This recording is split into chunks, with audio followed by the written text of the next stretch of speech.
On a interprété le thème de la pensée par le cauchemar. Et on a tout de suite pensé à cet objet qui est l'objet de la trappe-rêve, dont on nous a tous raconté la légende. C'est un conte amérindien qui raconte l'histoire de cet homme qui est parti à la chasse et qui s'est retrouvé à la nuit tombée dans la forêt, dans le noir, perdu. Cette nuit était atroce pour lui car il a vécu des cauchemars. Et à la 3e nuit, il se réveille au petit matin et il se rend compte que non seulement il a très bien dormi, mais en plus il a retrouvé son chemin puisqu'il est à l'orée du bois, il est dans une clairière. Il lève la tête et au-dessus de lui, il voit une grande toile d'araignée dans laquelle des gouttes de rosée ont perlé et ont attrapé ses mauvais rêves et ses mauvaises pensées.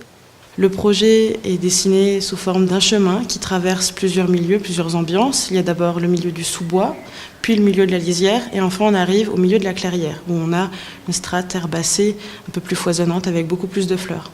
Dans cette clairière, on a choisi d'installer une structure métallique avec un tissage en plafond qui évoque le tissage de la toile d'araignée.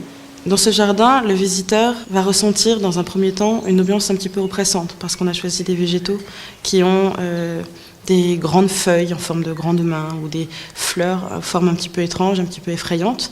Et au fur et à mesure de son cheminement dans la parcelle, il va arriver vers des formes et des couleurs beaucoup plus légères, beaucoup plus aériennes. Et on aimerait qu'il ressorte de ce jardin comme s'il ressortait d'un cauchemar puis d'un rêve.